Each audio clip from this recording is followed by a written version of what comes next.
बिस्मिल्लाहिर्रहमानिर्रहीम। अब शुरू होने जा रहा है पाकिस्तान का सबसे बड़ा मुकदमा आपकी अदालत में। आज का मुकदमा है उतार चढ़ाव, ख़ास तौर पर पीडीएम की सियासत।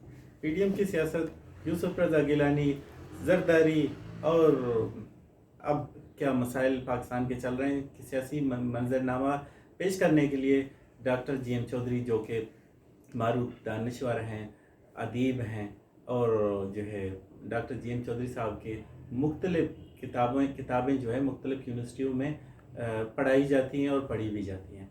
डॉक्टर जी एम चौधरी साहब, आपका बहुत शुक्रिया, क्योंकि आप सियासत पर गहरी नज़र रखते हैं और आप मुख्तलिफ जो है फ़राइज़ भी अंजाम दे चुके हैं। ख़ास तौर पर एडिशनल सेक्रेटरी लेजिस्लेशन भी आप जो है रह चुके हैं। पीपल्स पार्टी को और पाकिस्तानी सियासत को आप बिल्कुल करीब से जानते हैं, तो आपसे ये जानना चाहेंगे कि क्या आसिफ अली जरदारी ने पीडीएम की सियासत पे बदला ले लिया? मेरे ख्याल में जी, आप जो बात जब आपने लफ्ज़ बदले का इस्तेमाल किया तो आप शायद ये इशारा कर रहे हैं कि जो कल के अखबारों में एक बिलावल भुट्टो साहब का बयान छपा है, जिसमें उन्होंने कहा है कि हमने उन लोगों से यूसुफ रज़ा गिलानी को सेनेटर इलेक्ट करवाया है जिन्होंने उनको इक़्तिदार से निकलवाया था। तो मेरे ख्याल में जी देखें कि ये बड़ी एक दिलचस्प बात है, और ख़ास तौर पर ये बयान बड़ा दिलचस्प है। इस बयान से मुझे एक बात जो है वो मेरे सामने वाज़ेह होगी। मैं थोड़ा सा तारीख़ का स्टूडेंट भी हूँ कि बिलावल साहब शायद अपना जो नाना है और फिर अपनी जो वालदा साहबा है, उनकी पॉलिसीज़ पर गामज़न हैं। इनके नाना हजूर ऐसे थे कि उन्होंने हर वो शख्स जिसने उनके साथ बेहतरी की, उन्होंने उसको रास्ते से भी हटाया, तबाह व बर्बाद भी किया, और उस दौर की जो विक्टिमाइजेशन है वो सबके सामने।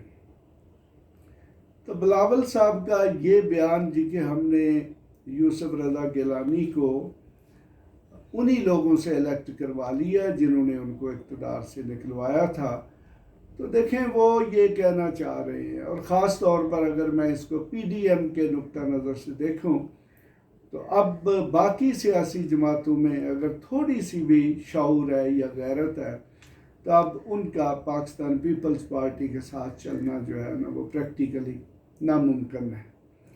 लेकिन हमारी चूँकि सियासत ऐसी है, सियासतदानों के ना तो कोई असूल है ना ही कोई मोरालिटी है, लिहाजा वो कुछ भी कर सकते हैं। जब उनको ज़रूरत पड़ेगी फिर ये इकट्ठे होंगे।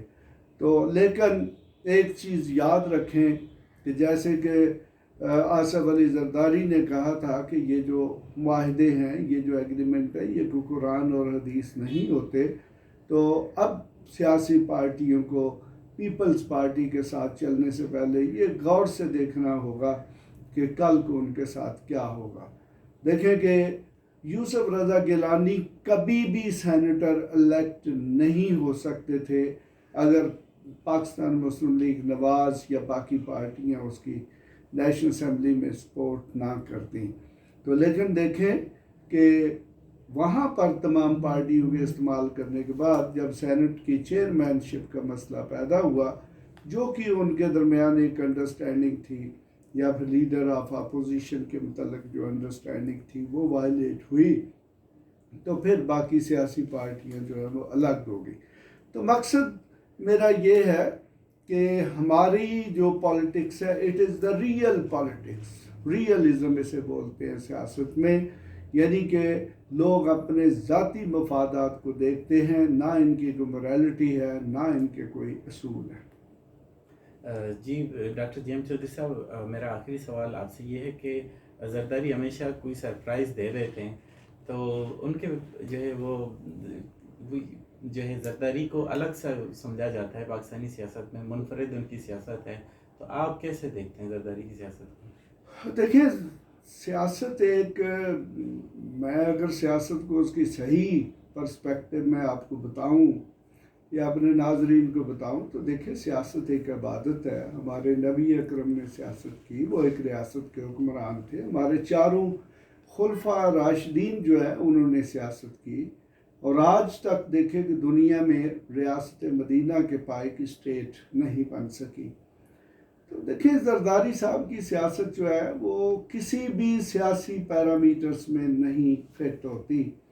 ہاں اگر ہوتی ہے تو ہمارے سب کانٹیننٹ میں ایک پولیٹیکل فلاسفر رہے جن کو چانکیہ کہا جاتا ہے، کوتلیا یا پھر چانکیہ. تو یہ جی ان کی سیاست بالکل وہ والی سیاست ہے کہ لوگوں کو استعمال کرو، اپنے مقاصد حاصل کرو اور پھر ان کو اٹھا کے پھینک دو، اور پھر جب ضرورت پڑے تو پھر گدھے کو باپ کہہ لو. تو اگر دیکھیں کہ ویسٹ میں دیکھیں کہ سیاست خدمت کا نام ہے، سوشل سروس کا نام ہے. تو اگر پاکستان میں جیسا کہ سیاست کا مقصد فراڈ، چیٹنگ یا پھر عوام کے ساتھ بددیانتی، ہر شخص کے ساتھ بددیانتی، اگر اسی چیز کا نام سیاست ہے تو کم از کم جی میں تو اس سیاست سے مکمل طور پر ڈس ایگری کرتا ہوں. تو دیکھیں کہ اس قسم کے لوگ جو ہیں ان کا سیاسی مستقبل کوئی نہیں ہوتا، بالآخر انہوں نے ذلیل و خوار ہونا ہوتا ہے. دیکھیں اس کی سب سے بڑی مثال ان کا جو انسیسٹر تھا ذوالفقار علی بھٹو، وہ بھی پوری عوام کو، پورے سیاستدانوں کو بیوقوف سمجھتا تھا اور مسلسل بیوقوف بناتا رہا، اور اس کا اینڈ آپ نے دیکھ لیا کیا ہوا. تو جو بھی سیاستدان گراؤنڈ ریالٹیز کو مد نظر نہیں رکھتا اور پھر خاص طور پر لوگوں کے ساتھ مخلص نہیں ہوتا، تو ایک سٹیج ایسی ضرور آ جاتی ہے کہ وہ اکیلا ہوتا ہے اور پھر اسے پچھتانا پڑتا ہے. تو اس لیے کم از کم میں زرداری کی سیاست کو سیاست نہیں سمجھتا، کچھ اور چیز ہو سکتی ہے، اور اس کا کیا نام ہے وہ آپ سب لوگوں کو پتہ ہے کہ اس کا کیا نام ہے. جی ڈاکٹر جی ایم چودھری صاحب، آپ کا بہت شکریہ کہ آپ نے ہمیں یہ سمجھا دیا کہ سیاست دھوکہ دہی کا نام نہیں ہے، سیاست ایک عبادت ہے.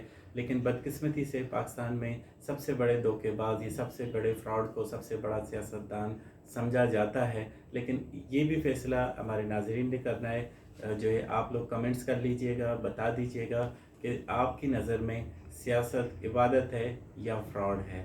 تو مجھے اپنے ہوسٹ جہانگیر اسلم بلوچ کو کل تک کے لیے اجازت دیجیے گا. کل ملیں گے ایک اور شو کے ساتھ. Wish you a good day.